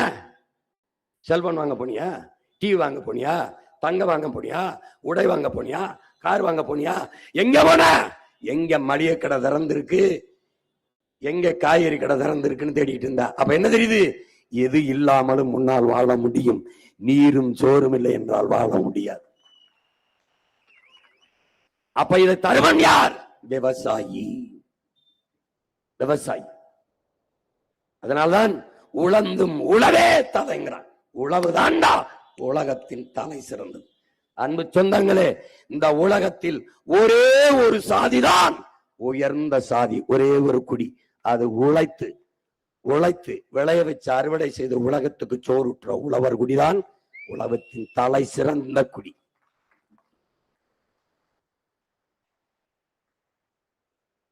இப்ப என்ன சொல்லுது? கடைசி மீனும் பிடிபட்ட பிறகு, கடைசி மரமும் வெட்டப்பட்ட பிறகு, கடைசி நதியும் நஞ்சான பிறகுதான் இவர்களுக்கு தெரியும் பணத்தை சாப்பிட முடியாது என்று. இது ஒரு கவிஞன் எழுதின கவிதை, அதை போட்டிருக்கேன். எல்லாம் நஞ்சான பிறகுதான் தெரியும் பணத்தை சாப்பிட முடியாது. அவை சொல்றா, பசி வந்தால் 10 பறந்து போகும். 10 பறந்துன்னா என்ன பாரு, மனிதனின் உயர்ந்த பண்புகளை சொல்றா பாரு. பசி வந்தால் என்ன ஆகும்? இந்த பாரு, மானம், குடிப்பிறப்பு, கல்வி, பெருந்தன்மை, அறிவுடைமை, தானம், தவம், முயற்சி, தொழில் முயற்சி, காமம், இந்த 10 பண்பும் இல்லாத போயிடுச்சு மனிதன் இருந்தனா நீ மனிதனா இருக்க முடியாது. ஒரு மனித தன்மையற்ற ஒருவனா நீ மாறிடுவ. அப்ப பசி என்ற சொல்லு இல்லாம ஒழிக்கணும். அது இல்லைன்னா தான் சமூகம் ஒழுங்குக்கு வரும். சிறந்த கல்வி பசியற்ற நிலையை கொண்டு வந்தாதான் சமூகம் ஒழுங்கு இருக்கும். அப்ப ரசாயன உரங்கள், நச்சு பூச்சிக்கொல்லி மருந்துகள், வேர்ல ரசாயன உரம் நஞ்சு, மேல பூச்சிக்கொல்லி நஞ்சு. அது பூச்சிக்கொல்லி இல்ல, அது பூச்சிக்கொல்லி இல்ல, அது பூச்சியை மட்டும் கொள்ளாது. நல்லா பாருங்க, நஞ்சில்லா உணவு அதுவே நம் கனவு. வேர்லையும் வெஸ்த கொட்டி மேல பூவுலையும் வெஸ்த கொட்டினா விளையிறது என்னவா இருக்கும்னா அறிவு சமூகம் சிந்திச்சு பார்க்கணும். அப்ப நஞ்சு எப்படி நஞ்சு? இங்க பாருங்க, நீங்க கவனிங்க, நான் அதை தனியா காட்டுவேன். இந்த பிறக்கும் போது குழந்தைக்கு புற்றுநோய் வருது. ஏன்? பிறந்த குழந்தைக்கு வருது, 3 வயசு குழந்தைக்கு வருது. ஏன் வருது? அது சாராயம் குடிக்கலையே, பான்பராக் போடலையே, புகையிலை போடலையே, சுருட்டு பிடிக்கலையே, சிகரெட்டு பிடிக்கலையே. எப்படி வந்துச்சு? தாய்ப்பாலை தவிர எதுவும் உண்ணாத குழந்தைக்கு எப்படி புற்று வந்துச்சு? தாய்ப்பால் நஞ்சாயிருச்சு. தாய்ப்பால் நஞ்சாச்சு, தாய் சாப்பிட்ட உணவு நஞ்சாயிருச்சு. அந்த கிருஷ்ணுன்னு ஒரு பையன் கள்ளப்படத்துல கதாநாயகன் நடிச்சான். கள்ளப்படம்னு ஒரு படம், நல்லா உடற்பயிற்சி செய்யற பிள்ளை. அவனுக்கு நாக்கில் புற்று வந்துருச்சு. என்னன்னு சோதிச்சா அவன் எந்த கட்ட வழக்கம் இல்லை. ஏன் வந்துச்சுன்னா, பச்சை காய்கறி தின்னுருக்கான், வெண்டைக்காய், கேரட்டு, இதுல சாப்பிட்டுருக்கான். எதுக்கு? உடல் நல்லா இருக்கும்னு. பச்சை காய்கறி விஷமானதால் நாக்கில் புற்று. அன்னை சத்தியம் பேசுறேன், வேணா தேடிப்பாரு. நான் போட்டு காட்டுறேன்னு நினைச்சேன், போட்டு காட்டுறேன் பாரு. அப்ப என்ன பண்றேன்? கீழையும் நஞ்சு இல்ல, மேலையும் நஞ்சு இல்லை. அது பூச்சிக்கொல்லி இல்லை. என் உடன் பிறந்தவனே, ஜெர்மன்ல இருந்து ஒரு அம்மா வருது, நம்ம அப்பா நம்மளோட பேசிக்கிட்டு இருக்கு. ஆழ்வார், இது என்னன்னு கேக்குது. இது பூச்சிக்கொல்லி. அப்படியா? எடுத்து குடிங்குது. நம்ம அப்பா சொல்றாரு, இந்த பொம்பளை நம்மள கொல்ல விடா பாக்குது, அதை குடிச்சா நான் செத்து போயிருவேன்றாப்ல அப்பா. அப்ப எப்படி நம்மால அது பூச்சிக்கொல்லின்னு சொன்னேன்? அது உயிர்கொல்லி நம்மாழ்வார். அது பூச்சிக்கொல்லி இல்ல, உயிர்கொல்லி. அதை எலி மருந்துங்கிற, எலிய மட்டும் உங்களை அதை சாப்பிட்டா நீனும் செத்துருவ. பூச்சிக்கொல்லிங்கிற, நீ சாப்பிட்டா நீ செத்துற. அப்படின்னா அது பூச்சிக்கொல்லி இல்ல, எலிக்கொல்லி இல்ல, உயிர்கொல்லி. உயிர்கொல்லி. இங்க பாரு. அப்ப கொடிய நஞ்சை நீ என்ன செய்யற? வேர்ல கொட்டுற. கொடிய நஞ்சை பூவுல கொட்டுற. இது ரெண்டையும் இல்லாம ஒழிச்சிடறேன். இயற்கை வேளாண் முறைக்கு வந்துடுறேன். வேளாண்மைக்கு வர என்ன பண்ணுவேன்? நான் தான் ஆடு மாடு வச்சிருக்கேன், கோழி வச்சிருக்கேன், கழுத பண்ணை வச்சிருக்கேன், பன்னி வச்சிருக்கேன். இந்த எருக்கள், மக்கிய இலைதலை கழிவு, இந்த குப்பை கிடங்கு வச்சிருக்கேன். அதுல இருந்தான் பயாக்கஸ் எடுக்கிறேன். கீழே மடிகிற அந்த மண்ணை எடுத்துட்டு போய் என் நிலமெல்லாம் கொட்டி ஒரு சொட்டு ரசாயன உரம் இல்லாது நஞ்சில்லாத உணவை, ஆர்கானிக் ஃபுட்டுங்கிறிய, இயற்கை வேளாண்மைங்கிறிய, அதை செஞ்சிடறேன். நீ வந்தாவா வரலைன்னா போ, நான் செய்கிறேன். இந்த வேளாண்மையை முன்னிறுத்துற நிலையான பொருளாதாரம், அங்கதான் நிலையான பொருளாதாரம். ஏன்னா எப்பவுமே உணவுப் பொருளுக்கான தேவை இருந்துகிட்டே இருக்கும். எப்பவுமே பசின்னு ஒண்ணு இருக்கிற வரை வெள்ளரிக்காய், வெண்டைக்காய், கத்தரிக்காய், சோரக்காய், பால், முட்டை, நெய், தயிர், முருங்கைக்காய், புடலங்காய், பாவக்காய், இந்த அரிசி, பருப்பு, எண்ணெய், இந்த குதிராவளி, சாமை, திணை, இதுக்கான தேவை இருந்துகிட்டே இருக்கு. அது என்னது? நிலையான பொருளாதாரம், பிக்சட் எக்கனாமி. அங்க என்ன பண்ணிடுறேன்? நான் போய் நின்றுறேன். இவன் என்ன பண்றான்? காரை ஏற்றுமதி செஞ்சு வெங்காயம், பருப்பு, சோறை இறக்குமதி செய்யறான். நான் என்ன செய்யறேன்? காரை இறக்குமதி செஞ்சுட்டு சோறை ஏற்றுமதி செஞ்சிடறேன். இங்க பாரு, பில்கேட்ஸ், இவன் பேர், இவன் யாரு? சாப்ட்வேர் இண்டஸ்ட்ரி, கணினி பொறியியல இவன் தான் பிதாமகன். சாப்ட்வேர் இண்டஸ்ட்ரியினுடைய கணினி துறையில இவன் தான் பெருங்கோடீஸ்வரன். 2,76,000 ஏக்கர்ல அமெரிக்கால விவசாயம் பார்க்கிறான். சிரிக்கிறியா? நீ தேடி பாரு, பேக்குறான். இது அவன் நிலம் தான், அது 2,70,000 ஏக்கர்ல பாக்குறான். அவன்கிட்ட கேட்கிறாங்க, ஏன் பில்கேட்ஸ் நீங்க போய் விவசாயம் பார்க்குறீங்கன்னு? அங்கதான் நிலையான பொருளாதாரம் இருக்கு, அங்கதான் எல்லாருக்கும் வேலை கொடுக்க முடியுங்கிறான். எல்லாருக்கும் வேலை கொடுக்க முடியுமா? அதைத்தான் சொல்றேன், எல்லாருக்கும் வேலை தரேன்றேன். புரியுதா? தர்றேன்றேன். அப்புறம் நான் சொல்லுவேன்ல, என்ன வேலை பார்க்கிற? சாப்ட்வேர்ல வேலை பார்த்தாலும் சாப்பிட்டு போய் தான் வேலை செய்யணும். நான் சொன்னது பில்கேட்ஸுக்கு தெரியுது. சாப்ட்வேர்ல வேலை செஞ்சாலும் சாப்பிட்டு போய் தான் வேலை செய்யணும். அதனால நம்ம விவசாயம் செய்யணும். விண்வெளிக்கு விண்கலத்தை ஏவுவார் விஞ்ஞானி. விஞ்ஞானிக்கு சாப்பாடு எங்க அப்ப விவசாயி தான் அனுப்பணும். சந்திர மண்டலத்துக்கு சந்திராயனை அனுப்புவார் யாரு? சயின்டிஸ்ட். சயின்டிஸ்டுக்கு சாப்பாட எங்க அப்ப சம்சாரி தான் அனுப்பணும். புரிஞ்சிருச்சா? Do you understand? இதுக்கு மேல பாடம் நடத்த முடியாது தம்பி, பாத்துக்க. இப்ப நாட்டின் பொருளாதார வளர்ச்சியை எப்படி கொண்டு வர? எல்லாருக்கும் அங்கதான் வேலை இருக்கின்றாரு. அதை நான் என்ன சொல்றேன்? படித்தவன் படிக்காதவன் அனைவருக்கும் அரசு வேலை கொடுத்துறேன்ற. இனி படிக்காதவனே இல்லை என்ற நிலையை உருவாக்கிடுவேன். அது வேற. ஏன்னா கட்டாய கல்வி, காசுலா கல்வி, கட்டணமில்லா கல்வி கொண்டு வந்துடுறேன். அப்ப படிக்காதவனுக்கு என்ன வேலை கொடுப்ப? இங்க வரு, நீ கரும்பை வெட்டுறதுக்கு கல்வியாளன் தேவையில்லை, கரும்பு ஆலையில காய்ச்சறதுக்கு படிச்சவன் தேவையில்லை, எத்தனை டன் வெள்ளம் காய்ச்சிருக்கேன் என்றதுக்கு படிச்சவன் தேவை. எத்தனை டன்னை உள்ளூர் உணவு தேவைக்கு, வெளிமாநில தேவைக்கு, வெளிநாட்டுக்கு ஏற்றுமதி செய்கிறேன் என்பவனுக்கு கணினி படித்தவன், சாப்ட்வேர் படித்தவன், MBA MSc படித்தவன் எல்லாரும் தேவைப்படுறான். அப்போ ஒரே இடத்தில் படித்தவன் படிக்காதவன் அனைவருக்கும் அரசு வேலை கொடுக்கிறேன். இப்ப வயிறை சரி பண்ணிட்டேன். ஏன்னா நானே விவசாயம் பண்ணிட்டேன், பசி உனக்கு இருக்காது. நானே என்ன பண்றோம்? நம்மளே முல்லை, குறிஞ்சி, மருதம், நெய்தல், அங்காடின்னு அரசே சந்தையை திறந்துருது. தூய பொருள், நல்ல பொருள்களை, தரமான பொருள்களை சரியான அளவுல தன் நாட்டு குடிகளுக்கு கொடுக்குது. ஏன் கொடுக்குது? இவர்கள் இந்த நாட்டின் செல்வங்கள், என் தேசத்தின் மக்கள், என் சொந்தங்கள் என்று நாடு நேசிக்குது. அதனால தமிழ் தேசிய அரசு நேசிக்குது. அதனால என்ன செய்யுது? அரசே கொடுத்துருது. சேலத்துல தக்காளி 10 ரூபாய்னா ஈரோட்லயும் 10 ரூபா தான், ராமநாதத்துலயும் 10 ரூபா தான், சிவகங்கையிலையும் 10 ரூபா தான். ஏன்னா அந்த விலையை தீர்மானிக்கிறாரு வேளாண் பெருங்குடி மக்கள். அங்க வேளாண் துறைக்கு கீழே ஒரு குழு இருக்கும். சேலத்துல 4 பேரு, ஈரோட்ல 4 பேரு, கள்ளக்குறிச்சி 4 பேரு, இப்படி வேளாண் துறையில வல்லுநர்களை கூப்பிட்டு வேளாண் துறைக்கு கீழே ஒரு குழு இருக்கும், அமைச்சகத்துக்கு கீழே. அதை ஆய்வு செய்து சொல்லும், இந்த முறை தக்காளி 15 ரூபாய்க்கு விற்கலாம், இந்த முறை கரும்பு தட்டை 20 ரூபாய்க்கு விற்கலாம், இந்த முறை பால் லிட்டர் 10. அதைத்தான் அரசு பரிந்துரைச்ச உடனே அதை செயல்படுத்தும். புரியுதுன்னு நினைக்கிறேன். ஏன் இப்படி செயல்படுத்துது? மக்களின் அரசு, மக்களுக்கான அரசு. மக்கள் என்ன சொல்றானோ அதை தான் செய்யும். இங்க பாரு, அடுத்து வயிறு முடிஞ்சு, பசி இல்லாம ஒழிச்சிட்டேன். நீ நம்பு ஒழிச்சிடலாம். பால் இருந்தா பசி இருக்காது. பால் முழு உணவு. ஒரு 1/2 லிட்டர் பாலை குடிச்சுன்னு வச்சுக்க பசிக்காது. இல்லைன்னா மோரை குடிச்சுன்னு வச்சுக்க பசிக்காது. வெறும் தயிரை சர்க்கரை பொடிச்சா அப்படின்னு வச்சுக்க பசிக்காது. வேணா சோதிச்சு பாரு. பால் முழு உணவு. தாயின் மார்ல நீ பால் தான் குடிச்ச, கழிவு வந்துச்சு. வேற எந்த திறமை, இளநீரோ பழச்சாரோ எது குடிச்சாலும் உனக்கு கழிவு வராது, மோசம் வராது. பால் குடிச்சா வர. ஏன்? முழு உணவு. பசிங்கிற சொல்லை ஒழிச்சிருவேன். உன் மகன் நீ நம்பு. இது என் இங்க பாரு, எனக்கு அறிவுப்பால் ஊட்டிய என் தாய் தமிழ், என் உயிர்ப்பால் ஊட்டிய என் தாய், என் உயிருக்கு மேலாக நான் நேசிக்கிறேன் என் தலைவன் பிரபாகரன் மீது ஆணையிட்டு சொல்றேன், நான் செய்வேன். நீ நம்பு. அடுத்து என்ன பண்றேன்? நீர் படுத்துட்டேன், வயிறு காட்டிட்டேன், உயிருக்கு வரேன். நோய் நாடி நோய் முதல் நாடு எது? நிற்க வாய் நாடி வாய் பிரச்சனை நம்ம பெருமகன் சொல்றாரு. நம்முடைய எதுன்றது மருந்தில்லா உணவே மருந்து. மருத்துவம் தேவைப்படாத ஒரு நோயற்ற சமூகத்தை உருவாக்குவது உங்க மகனின் கனவு. உங்களுக்கு புரியுதுன்னு நினைக்கிறேன். ஆனால் எப்படி பண்ற? இருக்கிற நோயை குணப்படுத்த என்ன பண்றேன் பாருங்க. ஆகச்சிறந்த மருத்துவத்தை உங்க மகன் கொடுத்துறேன், உங்களுக்கு கட்டணம் இல்லாம கொடுத்துறேன். தனியார் மருத்துவமனையில் என்ன தரம் இருக்குன்னு நீ நினைக்கிற, அதை தாண்டேன்.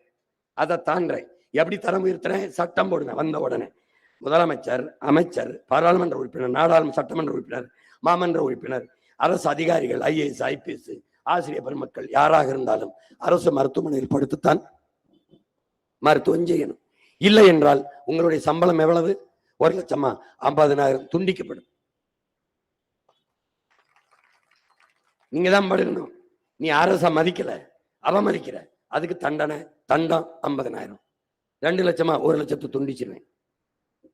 தொடர்ந்து அந்த தவறை செஞ்சுன்னு வச்சுக்க, கல்வி சான்றிதழ் வாங்கி செல்லாதுன்னு கையெழுத்து போட்டு டிஸ்குவாலிஃபை பண்ணி விட்டுருவேன். நீ சேட்டையெல்லாம் பண்ண முடியாது தம்பி. ஏன்னா நான் பெரிய சேட்டைக்காரன். நீ எனக்கு ஆட்டம் காட்ட முடியாது. நிறைய அக்கிரமங்களை அநியாயங்களையும் பார்த்து பல 100 ஆண்டுகளா என் இனம் தாங்கி வந்த வலியை நெஞ்சில சுமந்தி அந்த மொழியை உனக்கு கடத்துறேன்.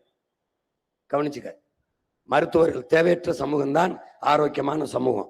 அந்த சமூகத்தை உருவாக்கணும்னு நினைக்கிறேன். நோயற்ற சமூகமாக மாற்றி. இது என்னது? இது தனியார் மருத்துவமனை. இதன் தரத்தை பாரு, படுக்கையை பாரு, நம்ம அரசு மருத்துவமனை பாரு, படுக்க இடம் இல்லாம எப்படி கிடக்குறான்னு பாரு. தலைவர்கள் அரசு மருத்துவமனையை பயன்படுத்துறது இல்லை, தனியார் மருத்துவமனைக்கு போயிடுறாங்க. ஏன் அரசு மருத்துவமனை தரமா இல்லை? எப்படி ஒரு மாசத்துல சாகிறவன் ஒரு வாரத்துல செத்துருவான். அதனால அரசு மருத்துவமனைக்கு போறதில்லை, தனியார் மருத்துவமனைக்கு போறாங்க.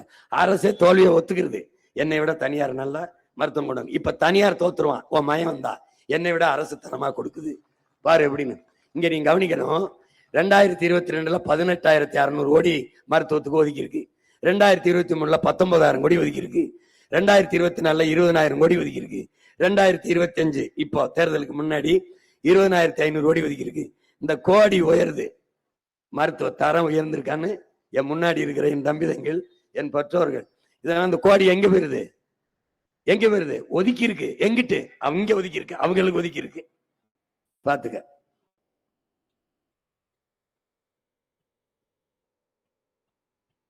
இதுதான் அரசு மருத்துவமனை. நான் நிறைய காட்டல, எப்படி இருக்குன்னு பாத்துக்க. பிணவரை மாதிரியும் கழிவறை மாதிரியும் இருக்கும். இதை மாத்துறேன், இதை அப்படியே மாத்துறேன், ஒரு கனவு மாதிரி உனக்கு மாத்தி படைக்கிறேன். இந்த ஒரு பழுதடைந்த சிஸ்டம், வந்து ஒரு கழிவறை, குப்பை, மருத்துவமனையே வளாகமே சுகாதாரமற்று இருக்கு பாரு. குரங்கு உள்ள போய் கடிச்சு விட்டுருச்சு, எலி கடிச்சு விட்டுருச்சு பிறந்த குழந்தைய. பார்த்திருப்பில்ல? பார்த்திருப்ப, நீ நம்ப மாட்டாதனால போட்டு காட்டுறேன். குரங்கு உள்ள போய் எலி கடிக்குதியா பிறந்த குழந்தைய, அவ்வளவு. இது தனியார் மருத்துவமனை.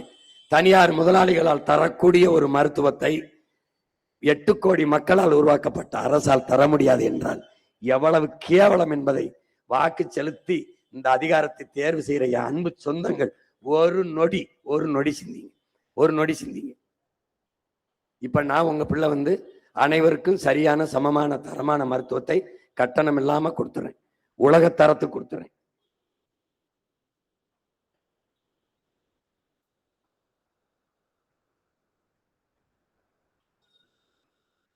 தமிழ்நாட்டு அரசு பல்நோக்கு மருத்துவமனை, நீ முத்திரை பாரு. இதுவரைக்கும் இருந்த தமிழ்நாட்டு முத்திரையவே உன் மகன் மாத்திடுறேன். யாரவன் உட்கார்ந்துருக்கவன்? யாரு? வள்ளுவன். தமிழ் பேரினத்தின் பெருமை மிகு அடையாளம் வள்ளுவன். உலகத்தின் உலகம் முழுக்க கொண்டாடக்கூடிய ஒரு பொறுமதையை தந்த பெருமகன் வள்ளுவ பெருமகனார். என்ன சொல்றான்? காவிரி தென்பண்ணை வாளாறு தமிழ் கண்டதொரு வையை பொருணை நதி என மேவிய பல ஆறு ஓடி தமிழ் மேனி செழித்த தமிழ் திருமேனி செழித்த தமிழ்நாடு, கல்வி சிறந்த தமிழ்நாடு, புகழ் கம்பன் பிறந்த தமிழ்நாடு, வள்ளுவன் தன்னை உலகினுக்கே தந்து வான்புகழ் கொண்ட தமிழ்நாடு. அந்த வள்ளுவனை தூக்கி தமிழ்நாட்டு அரசு முத்திரையில் வச்சேன். பனை என்னுடைய தேசிய மரம், அதை நினைன்னு வச்சேன். காலை என் உழவனினுடைய உடன் பிறந்த நண்பன் உறவு, அவனை தூக்கி வச்சேன். என் செல்வம். 2 பக்கமும் கதிர் வச்சேன். கதிர் கீழே புளிய வச்சேன். ஏன்னா உங்களுக்கு தெரியும் எதுக்கு. இப்ப உன் தாய்க்கு முடியல, அது வீட்டின் தாய் இல்ல, நாட்டின் தாய், தந்தை, தேசத்தின் தந்தை. அரசே 1 ரூபாயிலிருந்து 1 கோடி மருத்துவமனைக்கு தரமா கொடுத்துருது. நீ அதை பத்தி கவலைப்பட வேண்டியதில்லை. நீ அழைச்சு சொன்னா அப்போது நாங்களே உயிர் காக்கும் உறுதியில கூட்டிட்டு வந்து பண்ணுவோம். பிரசவமா உன்னை வந்து எங்க மருத்துவர்கள் வீட்லயே வந்து பார்த்து, ஏன்னா லண்டன்ல தான் இருக்கு. லண்டன்ல இங்க என்ன கவனிக்கணும்னா, மருந்தில் தரம் இருந்திருந்தால் மருத்துவமனைகளின் எண்ணிக்கை குறைஞ்சிருக்கும். மருத்துவத்தில் தரம் உயர்ந்திருந்தால் மருந்து கடைகளின் எண்ணிக்கை குறைஞ்சிருக்கும். ஆனால் 2ம் கூடிக்கொண்டே போகுதுன்னா இந்த நாடு நோயுற்ற சமூகமாக, நோயாளிகள் நிறைந்த நாடாக பெருகிக்கொண்டே போகுது என்று அர்த்தம்.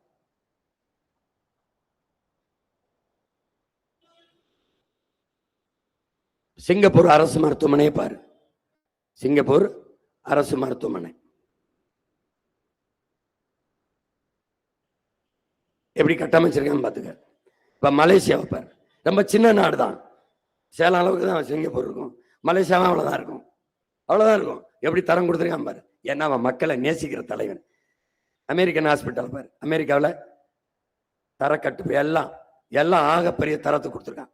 இங்கிலாந்துல இலவச மருத்துவம் எப்படி கொடுக்குறான் பாரு. அவன் படுக்கறைகளை பாரு, அவனுடைய கட்டட அமைப்பு, சீனாவுடைய மேம்பட்ட தொழில்நுட்பம். பூகம்பம் வந்தாலும் உடைந்து விழுகாத அளவுக்கு கட்டடங்களை கட்டியிருக்கான் சீனா. அவனுடைய மருத்துவமனை, அவனுடைய மருத்துவ படுக்கை அறைகளை பாரு எப்படி வேலை செய்யறான் பாரு. அப்ப தமிழ்நாட்டு அரசு பல் நம்ம மருத்துவமனை எப்படி வருது, அதை தாண்டிய தரத்துக்கு நம்ம உயர்த்துவோம். நீ என்ன செய்யணும், ஒரு ஓட்டை போட்டு நாட்டை மகன்கிட்ட கொடுக்கணும். அப்ப அரசு ஊழியர்கள் அரசிடம் மருத்துவம் பெறுவது, அமைச்சர்கள் அரசிடம் மருத்துவம் என்பது அவசியம்னு சட்டம் போட்டுருவேன். தானா தரம் உயர்ந்துடும்.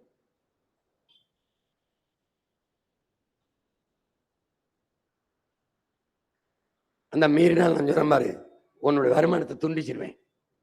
அரசு தானே சம்பளம் கொடுக்கணும். நோன்றும் ஏன் சார் நீ கொழுப்படுத்து போய் அங்கே போய் படுத்தலப்பா, அதுக்கு தான் உனக்கு நிறைய காசு இருக்கு, அதனால நீ தனியார்ட்ட போய் மருத்துவம் பார்க்குற, அதனால எனக்கு அது அரசாங்கத்துக்கு கொஞ்சம் காசு இல்லை, அதில் கொஞ்சம் எடுத்துக்கிறேன். அப்போ மருத்துவம் ஒரு மகத்தான சேவை, அது என் மக்களுக்கு தேவை என்று ஆகச்சிறந்த மருத்துவத்தை என் நாட்டு குடிகளுக்கு கொடுத்துறோம், மிகத்தரமா கொடுத்துறோம். இப்ப புரிஞ்சிருச்சு. இப்ப இன்னும் என்ன சொல்லணும், நான் உயிர் வரை கொடுத்துட்டேன், இனி அறிவு கல்வி எப்படி கொடுப்பேன்னு சொல்லணும், அப்புறம் வேலை எப்படி கொடுப்பேன்னு சொல்லணும், வளர்ச்சி எப்படி கொண்டு வருவேன்னு சொல்லணும். அது இங்க சொல்ல முடியாது, நேரம் இல்லை. ஏன்னா இவ்வளவு நேரம் நான் இன்னொரு ஊருக்கு போகணும், மீதிய வேற ஊர்ல இதே மாதிரி போட்டு காட்டுறேன். நீ வலையொலியில லேட்டஸ்ட் சீமான் ஸ்பீச்னு போர்டு வரும், அதை பார்த்துட்டு என்ன பண்ணும், லைக் போடாத, அண்ணனுக்கு ஓட்ட போடு. புரியுதா? இது நான் யாரை நம்பி செய்யறேன், உங்களை நம்பிதான். இதை பார்த்துட்டு நீங்க அப்படியே போகாம, நீங்க படம் பார்த்தா எப்படி கதை சொல்லுவீங்க, என்ன மாதிரி கதைடா, எப்படி தெரியுமா பாட்டு, அது மாதிரி என்ன சொல்லணும், சீமான்னு ஒருத்தன் வந்திருக்கான், அவன் சொல்றான், அந்த மாதிரி சொல்றான், அவன் இப்படி சொல்றான்ப்பான்னு சொல்லி அவனுக்கு ஒரு தடவை தான் ஓட்டு போடுவோமாப்பா, ஒரு தடவை ஓட்டு போடுமே. கருணாநிதி ஆட்சியில வாழ்ந்துட்டோம், ஜெயலலிதா ஆட்சியில வாழ்ந்துட்டோம், ஐயா ஸ்டாலின் ஆட்சியில வாழ்ந்துட்டோம், ஐயா எடப்பாடி ஆட்சியில் வாழ்ந்துட்டோம். இந்த பயலுக்கு தான் ஒரு தடவை கொடுத்து அவன் ஆட்சியில் நான் வாழ்ந்து பார்ப்பமே, என்னதான் நடக்குது, இவங்களோட வாட கேவலமா ஆட்சி நடத்தின போறான், ஒரு நம்பிக்கை தானே. போட்டு ஒரு தடவை போட்டுத்தான் பாரு, உலகத்தின் தலை சிறந்த நாடாக மாத்தி படைப்பேன். கோடி கனவு கொண்டோம், அதை கூடி நிறைவேற்ற ஓடி வாருங்களின் அன்பு சொந்தங்களே. ஒரே ஒரு வாக்கை, உங்கள் வாக்கை, மதிப்புமிக்க வாக்கை எங்களுக்கு தாருங்கள் என்றுதான் உங்கள் அன்பு பிள்ளைகள் கையேந்தி நிற்கிறோம். நாங்கள் கையேந்தி நிற்பது வாக்குக்காக மட்டுமல்ல, வருங்கால தலைமுறை பிள்ளைகளின் வாழ்க்கைக்காக என்பதை நீங்கள் புரிந்து கொண்டு, இந்த தேர்தல் களத்திலே இதை தேர்தல் களம் என்று உங்கள் பிள்ளைகள் பார்க்கலை, புரட்சிகர அரசியல் மாறுதலுக்கான போர்க்களமாக பார்க்கிறோம். எங்களுக்கு துணை நிற்க வேண்டியது என் அன்பு மக்களே, மாற்றத்தை விரும்புகிற, நல்ல அரசியலை விரும்புகிற, நல்ல ஆட்சியை விரும்புகிற என் அன்பு சொந்தங்கள் எல்லோரும் செய்ய வேண்டிய ஒரு வரலாற்று கடமை, கால பொறுப்பு என்பதை உணர்ந்து நீங்கள் உங்கள் மதிப்புமிக்க வாக்கை உங்கள் பிள்ளைகள் எங்களுக்கு தந்து வெற்றி பெற செய்யுங்கள். இந்த களத்திலே, இந்த தேர்தல் களத்திலே, சேலம் நிலத்திலே, ஆத்தூரிலே சட்டமன்ற தொகுதியிலே போட்டியிடுகிற என் அன்பு மகள் மோனிசா சின்னத்துரை அவர்களுக்கு, பொறியாளர் அவர்களுக்கு விவசாய சின்னத்திலே வாக்கு செலுத்தி வெற்றி பெற செய்யுங்கள். என் மகளின் வெற்றி என்பது இந்த மண்ணின் வெற்றி, அவளுடைய வெற்றி என்பது நம் இனத்தின் வெற்றி, ஒடுக்கப்பட்ட வீழ்த்தப்பட்ட தமிழ் சமூகத்தின் வெற்றி, பன்னெடுங்காலமாக அரசியல் அதிகாரம் மறுக்கப்பட்ட தமிழ் தேசியனத்து மக்களினுடைய வெற்றி. மற்ற கட்சிகள் வெல்வது என்பது சாதாரண நிகழ்வு, உங்கள் பிள்ளைகள் நாங்கள் வெல்வது சரித்திரத்தில் மாபெரும் புரட்சி என்பதை புரிந்து கொண்டு என் அன்பு மக்கள், என் அன்பு மகள் மோனிசா சின்னத்துரை அவர்களுக்கு விவசாய சின்னத்திலே வாக்கு செலுத்தி வெற்றி பெற செய்யுங்கள். அடுத்ததாக ஏற்காடு சட்டமன்ற தொகுதியிலே போட்டியிடுகிற இளங்கலை வணிகவியல் படித்த என் அன்பு தம்பி பழனிசாமி அவர்களுக்கு விவசாய சின்னத்திலே வாக்கு செலுத்தி வெற்றி பெற செய்யுங்கள். அடுத்ததாக ஓமலூர் சட்டமன்ற தொகுதியிலே போட்டியிடுகிற முதுநிலை கணக்கியல் படித்த என் அன்பு தம்பி சிவசக்தி அவர்களுக்கு நீங்கள் விவசாய சின்னத்திலே வாக்கு செலுத்தி வெற்றி பெற செய்யுங்கள். வாங்க.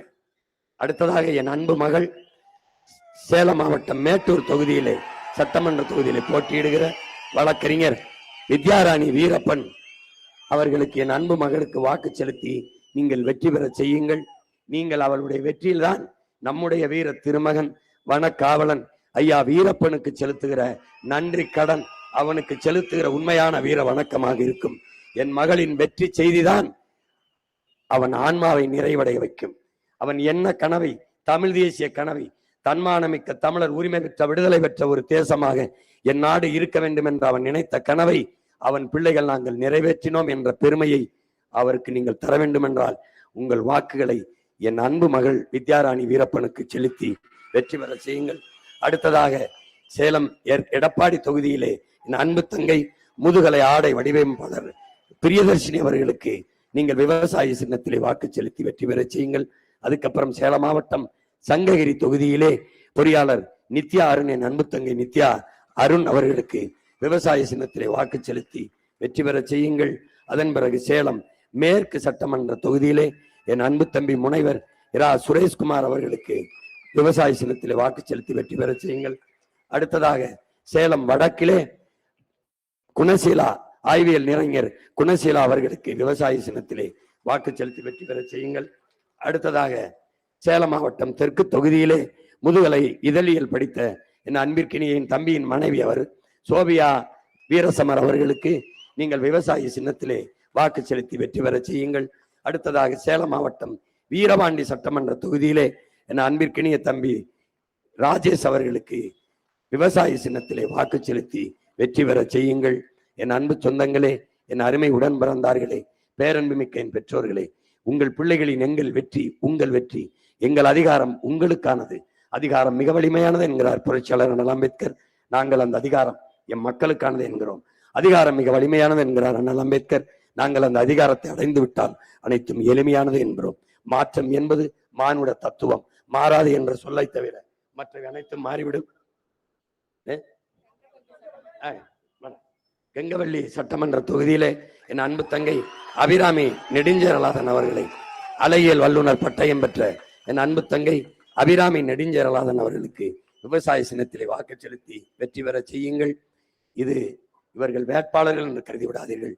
தேசிய விடுதலையின் புரட்சிகர அரசியல் படையிலே முன்கள போராளிகள் என்பதை நினைவில் வைத்துக் கொண்டு வெற்றி பெற செய்யுங்கள். புரட்சி எப்போதும் வெல்லும். உங்கள் பிள்ளைகள் எங்களின் வெற்றியதை சொல்லும். எங்கள் இலக்கு ஒன்றுதான், இனத்தின் விடுதலை. இனம் ஒன்றாவோம், இலக்கை வென்றாவோம். தமிழ் தாய் வாழ்க, தலைவர் பிரபாகரன் வாழ்க, நாம் தமிழர்.